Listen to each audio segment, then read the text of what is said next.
எல்லோருக்கும் வணக்கம். இன்றைக்கி நெல்லிக்காய் ரசம் செய்வது எப்படின்னு குயிக்காக பார்த்துடலாம்.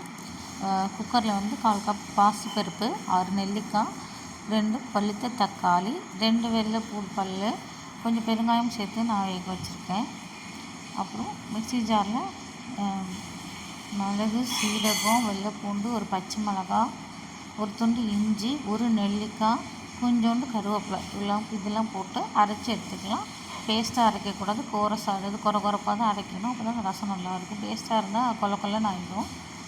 அப்புறம் நார்மலாக ரசம் தாளிக்கிறதுக்கு கடுகு, கொஞ்சம் பருப்பு, வரமிளகாய் சேர்த்துக்கிட்டு நம்ம அரைச்சி வச்சுருந்தோம்ல கோரஸாக அது கூட மிக்ஸ் பண்ணி லைட்டாக ஒரு வதக்கிடுங்க.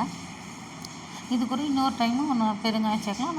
நான் ஆல்ரெடி பருப்பு வேக வைக்கும்போது சேர்த்துருக்கேன். பருப்பு தேவையான 1/4 ஸ்பூன் மஞ்சள் பொடி, நம்ம வேக வச்சுருந்த பருப்பு, நெல்லிக்காய், தக்காளி போட்டு மிக்ஸ் பண்ணிவிட்டேன். அதே மிக்ஸி ஜாரை தண்ணி கலந்து அது கூட சேர்த்துக்கிட்டேன். இப்போவும் ஒரு டைம் நீங்கள் இந்த தாளிப்பீங்களா, அப்போவும் லைட்டாக பெருங்காயத்தூள் சேர்த்துக்கலாம். டேஸ்ட்டாக தான் இருக்கும். தேவைக்கிட்ட கல்லுப்பு யூஸ் பண்ணால் தான் டேஸ்ட் கொடுக்கும். மெயினாக ஃபுட்டுக்கு கல்லுப்பு தான் டேஸ்ட் கொடுக்கும்.